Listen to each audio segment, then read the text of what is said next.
Thank you, Sister Judy. And at this time, I am going to give you a little background on the speaker for this evening. Dr. Ambrose Ramsay is a fully registered medical practitioner in Barbados for more than 27 years. He specializes in geriatric medicine and internal medicine. He is a medical graduate of the University of the West Indies and is certified in internal medicine and geriatric medicine by the American Board of Internal Medicine. He is a fellow of the American College of Physicians and a member of the American Geriatric Society. Dr. Ramsay manages his private practice in Wildy, St. Michael. He is an associate lecturer in geriatric medicine in the Faculty of Medical Sciences at the University of West Indies Cave Hill campus. And he is a member of the Barbados Alzheimer's Association. His primary goal is to help patients improve their quality of life. So this evening, once again, help me welcome Dr. Ambrose Ramsay as he speaks on the topic of dementia.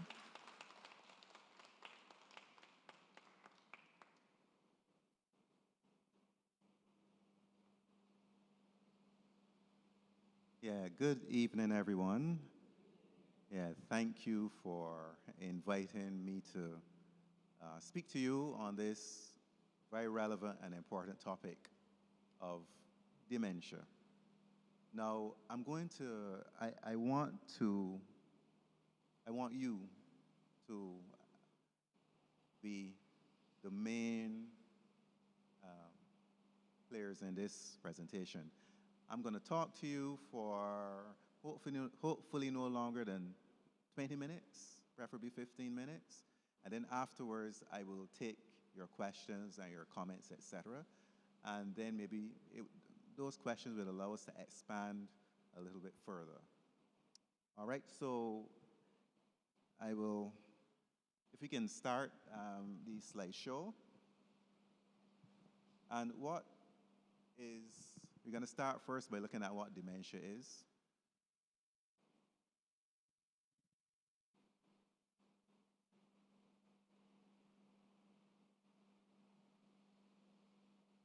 Yeah, okay, right. So dementia basically is a degenerative disorder that affects the brain. Okay, so it is a disease, and the primary symptom is memory loss. So it starts out with memory loss, and then it progresses.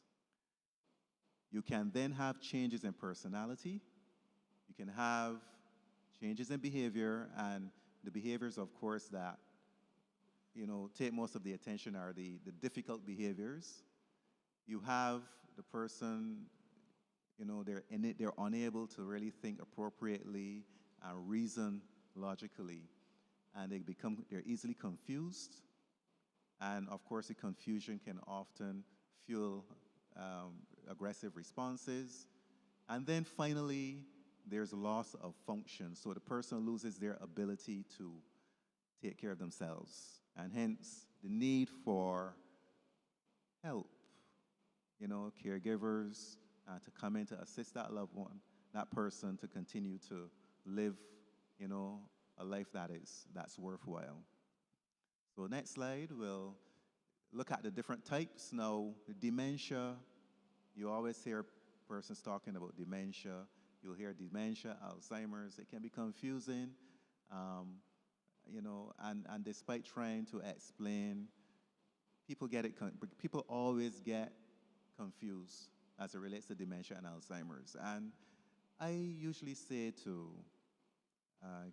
caregivers in particular, it's not really that important to the caregiver what type it is.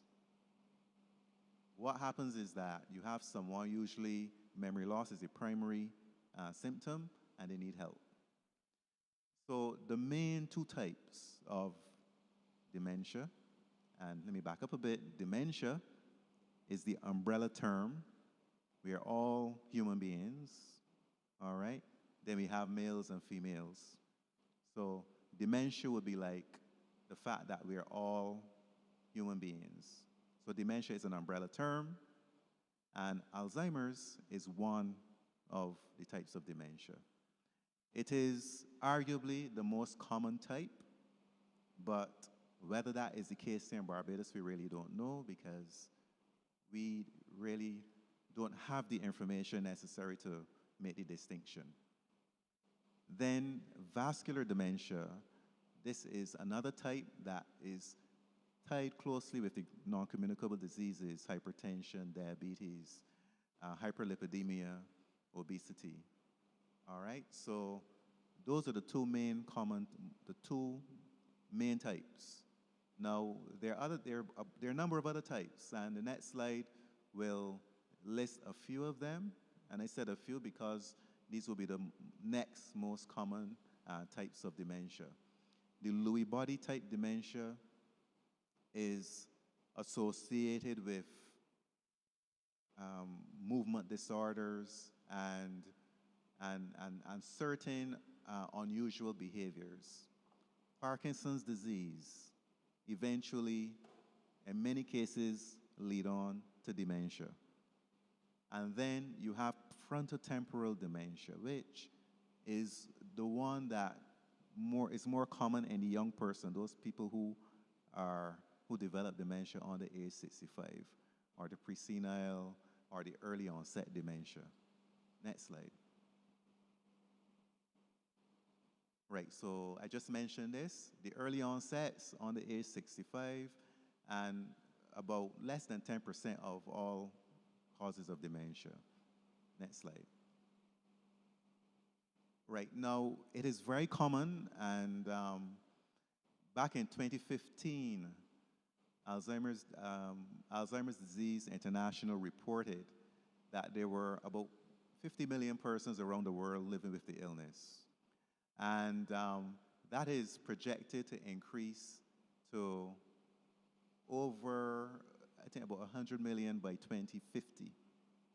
So we are, I mean, that's the worldwide. That's not Barbados, of course, that's worldwide. How that will impact us here in Barbados as it relates to numbers, again, we don't know, but what I can tell you is that we are seeing an increase. We are seeing more and more persons coming forward because of, the awareness drives that we have. We have more people coming forward and that are being diagnosed with dementia. Now, it is most common in people who are elderly, and elderly, the definition of elderly was 65 and older, and it affects approximately 1 in 20 persons between 65 and 84, and half of those over age 85.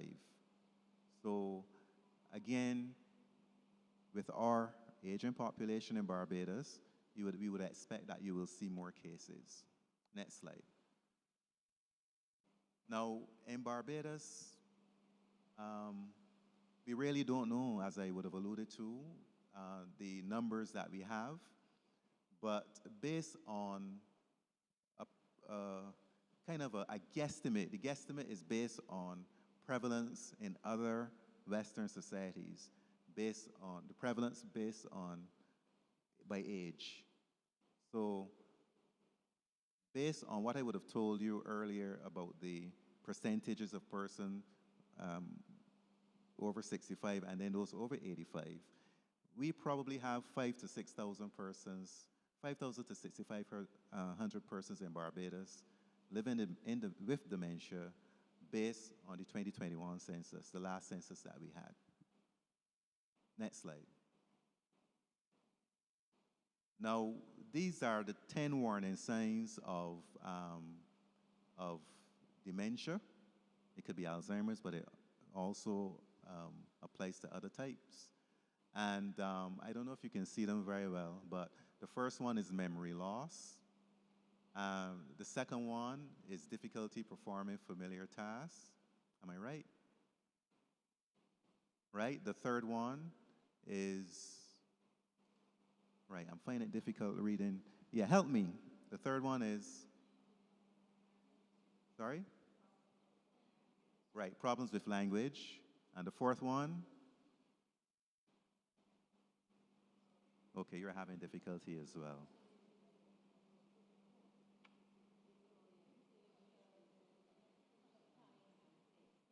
Right. Okay, and that's number 4. And number 5? Right. Number 6? Right. Number 7? Okay, all right. Okay, okay. Everybody isn't hearing. So, number 1 is memory loss. Number 2 is difficulty performing familiar tasks. So, the person may now find it difficult just to simply make breakfast. You go into into the kitchen, and all of a sudden they're not able to get it done. They're no longer able to make a simple breakfast early in the morning. Problems with language, so use of inappropriate words or wrong words, getting sentences all mixed up, and disorientation to time and place, and that sort of speaks for itself. And the person may not recognize that they're at home. They may be they may be actually, even before that, that usually happens later. The person may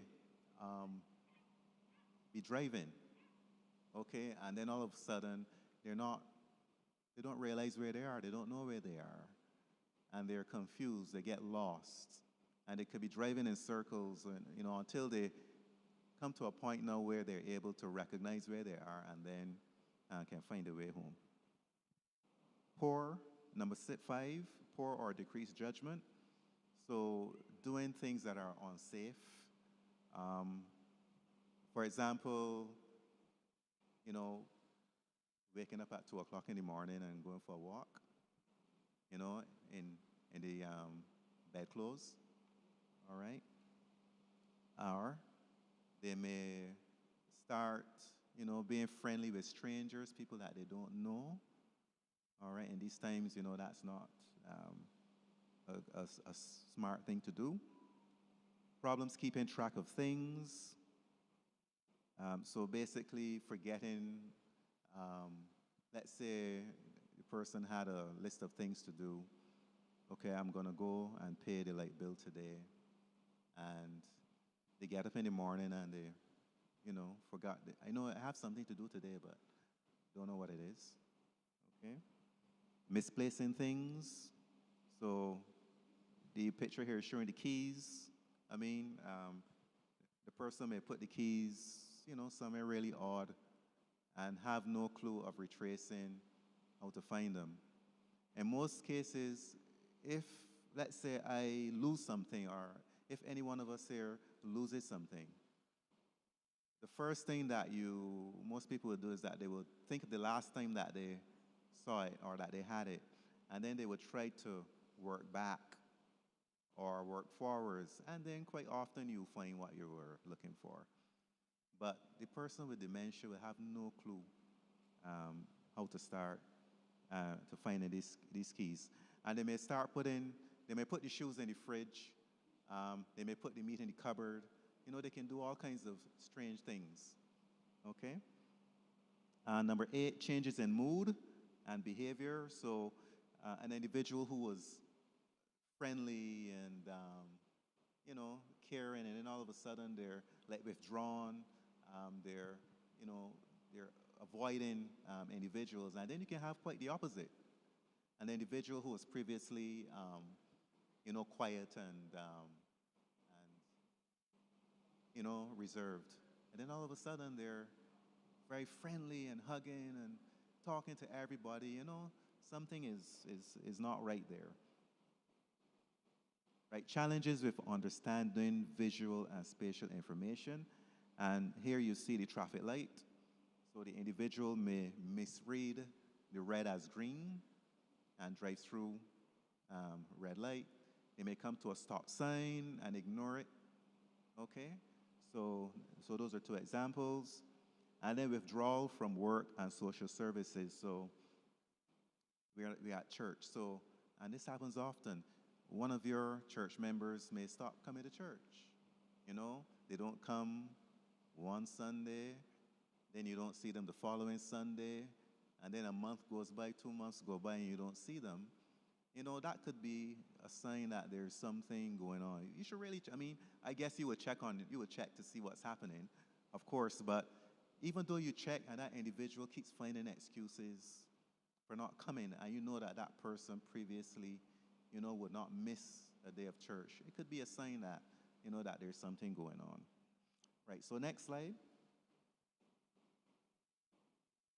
Right, so, I mean, this basically, let's skip this slide because it's just telling you that, as I mentioned earlier, the illness usually starts out with memory loss, and it gets worse as time goes on. And it goes through stages, and simply put, you can have an early or mild stage, moderate, and severe.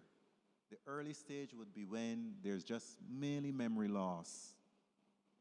The moderate stage is when the person starts to become disoriented, starts to misinterpret what is said to them, get these mood changes and stuff like that. And then the advanced stage is when now,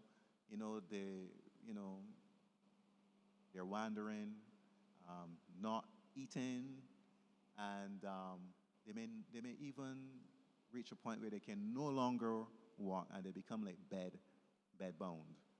Okay? And the next slide. Right. Oh, sorry. Hold here. Right. Diagnosis. Now, the diagnosis is very important. I don't want you to go away from here after hearing this talk and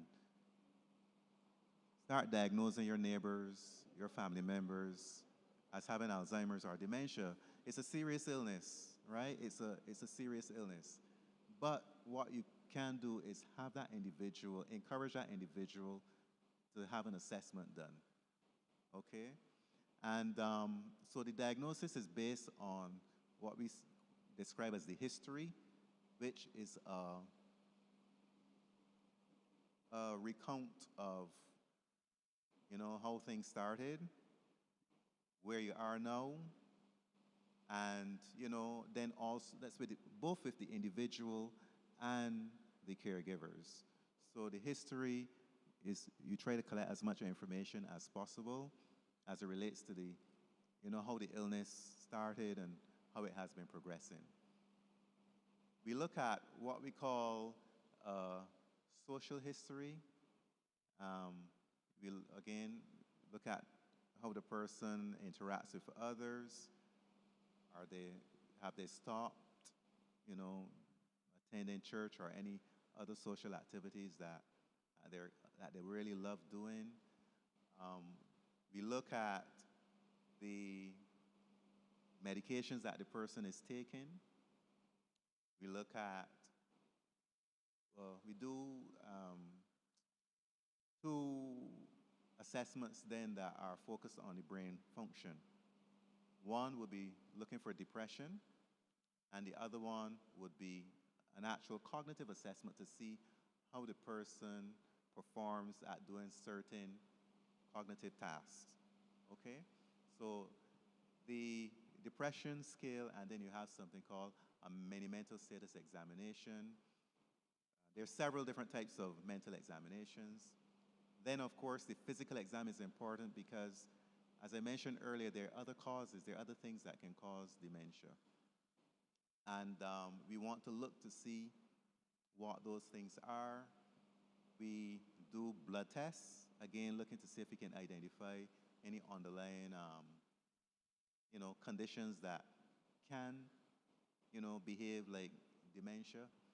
And then, depending on the situation, we don't have to always do brain scans like the CT scans and the MRIs, but they are often helpful in helping to rule out, again, treatable conditions.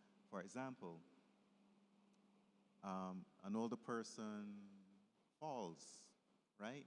They fall and they bump their head, okay?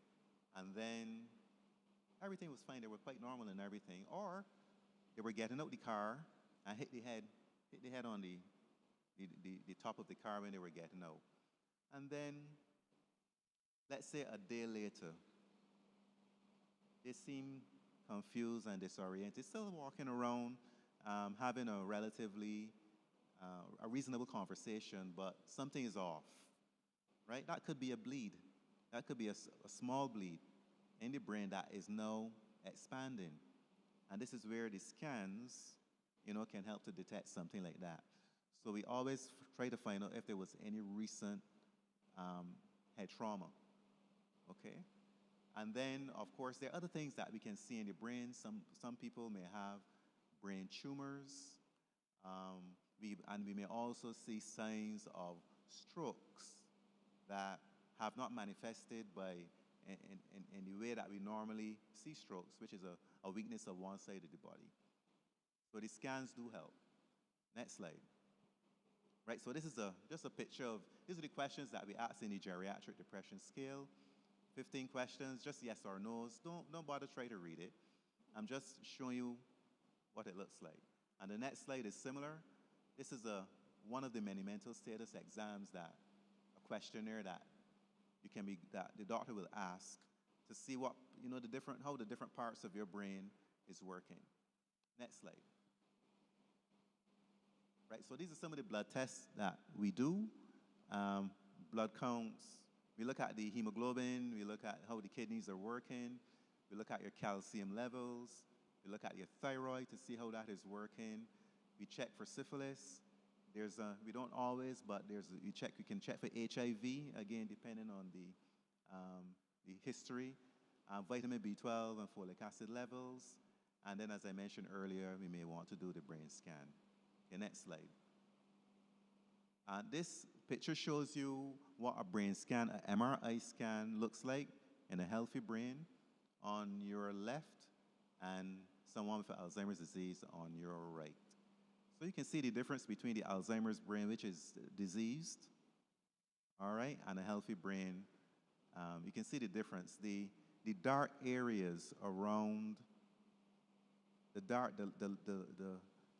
high amount of dark area that you can see on the picture with Alzheimer's disease, that's just space.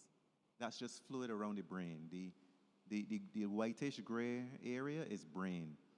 So on the left, you see what would be a normal brain, and on the right, you see what a diseased brain looks like. Okay, next slide. Right, and again, this is an artist's impression of what the brain would look like if you were to take a knife and slice through the middle this way. All right? So again, on the right, someone with Alzheimer's disease, and on the left, a healthy brain. So you can see that there's a difference. There's something happening in that brain that is causing the person to lose their memory. They're not just acting strange or behaving stupid, right? There's something wrong. Next slide. Right, so management is important, and it is very complicated, very, patient-centered, and but generally speaking, there's non-drug management. So these are the things that you can do without, or even in persons who cannot take medications, and they're the non-drug things that you can do. And the non-drug interventions are actually more beneficial than the drug, or are more effective, I should say, than the drug interventions.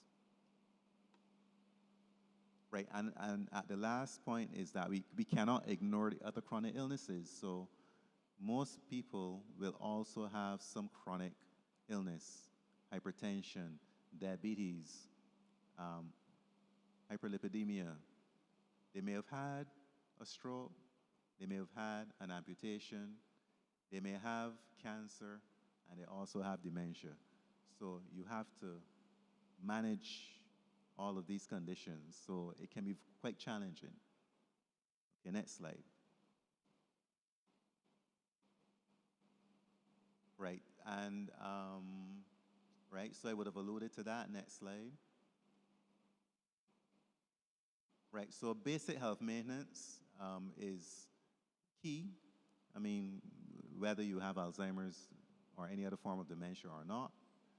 And again, nutrition is really important. Maintenance of hydration. We're in a very hot environment this time of year. Maintenance of physical activity and exercise. Maintenance of mental activity, and also other health and wellness interventions. Social networking is important, so the maintenance of, friends, people to talk to, share with, etc., is really important. And immunizations are also important. Next slide.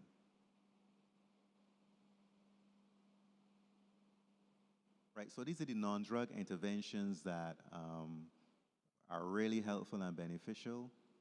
Music, right, has been found to help in many cases as it relates to managing aggression and disorientation and confusion. Walking is a form of exercise. Pet therapy, this is bringing in animals, of course, animals that are like, let's say dogs, well, cats too, but cats can be unpredictable and they can scratch and you don't really want, or bite. Cats can be unpredictable, so people tend to recommend like dogs, rabbits, larger animals that are docile like sheep, all right? Some even horses, so there are different animals that can be brought into, for the person to basically pet, play with, all right? While we are on petting, this is not a pet, but a doll. You can't bring in baby, of course.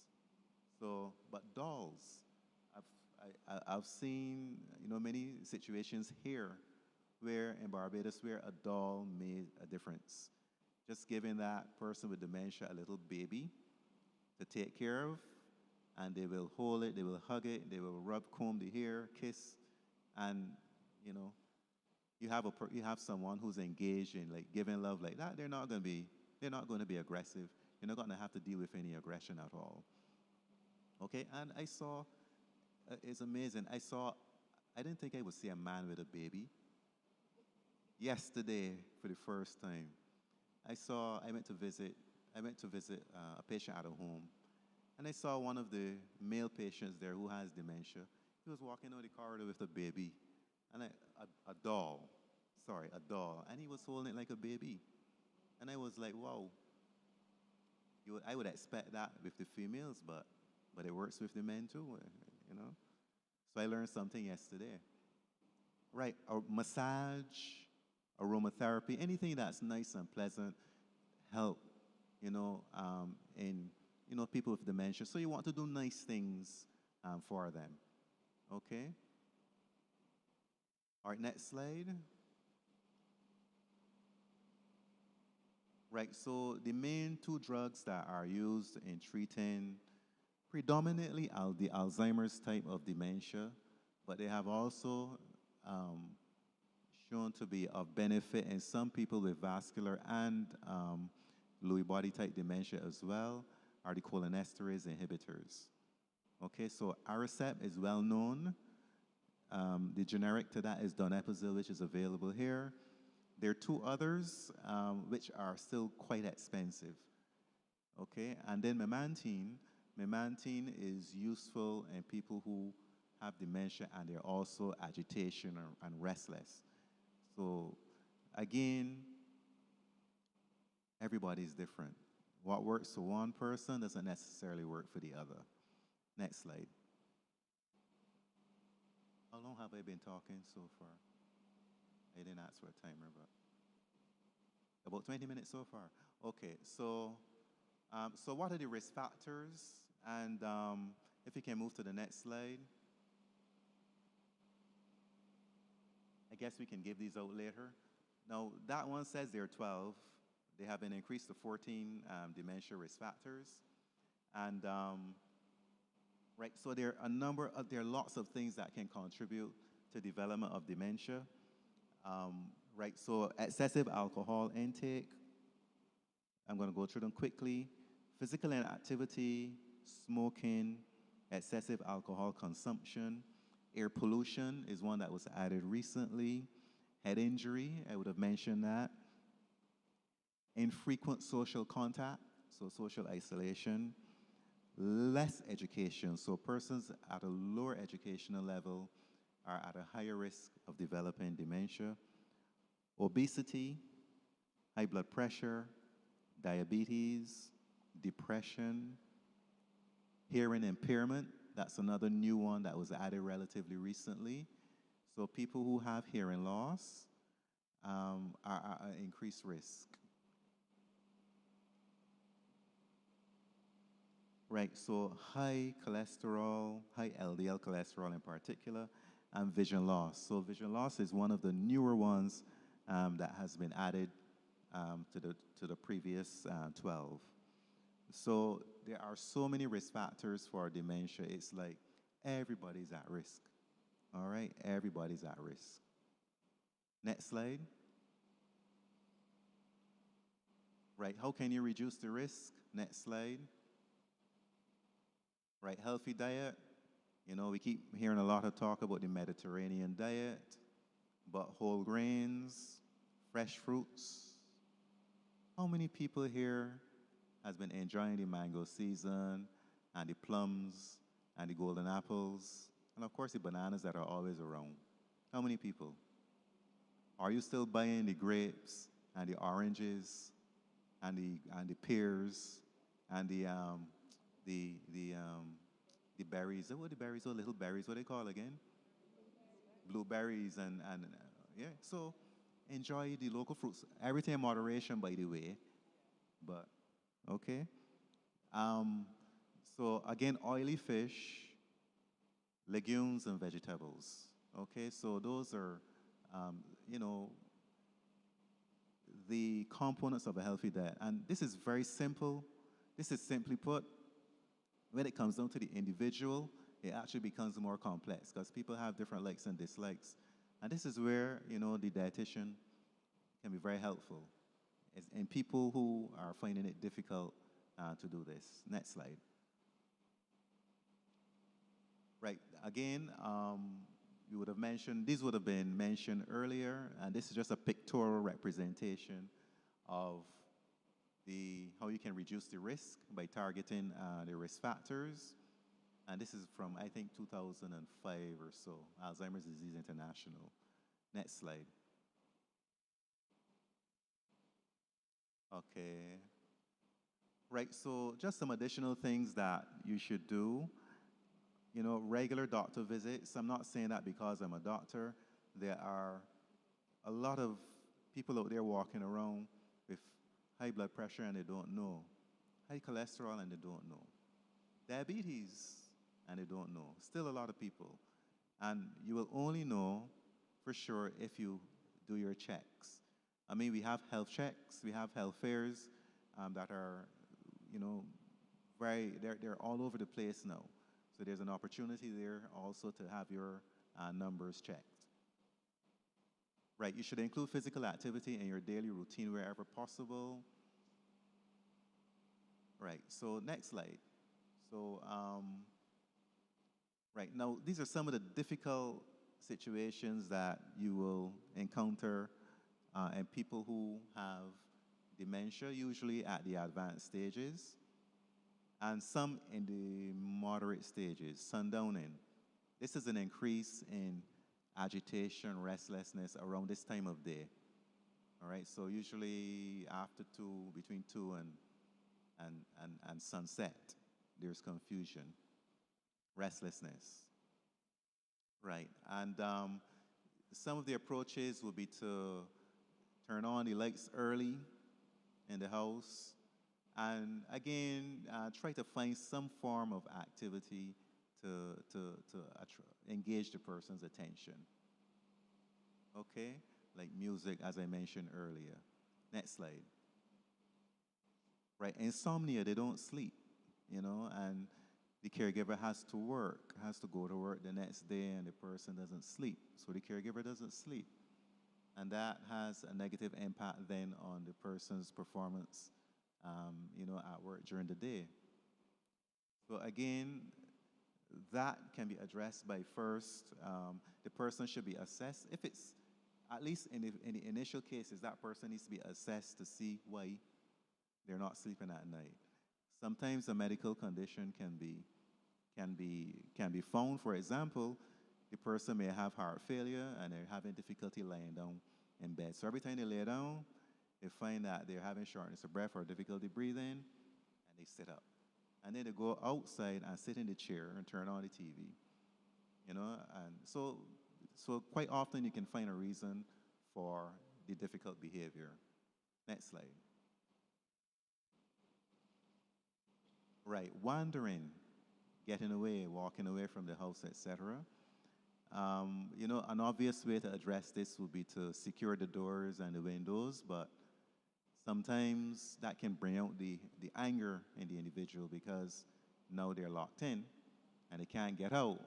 Some people break the windows out and go through the windows. I know situations where this would have happened. So again, assessment of the individual to see why. Once there's no underlying medical condition that's causing this, there are interventions that can be done to assist. Next slide.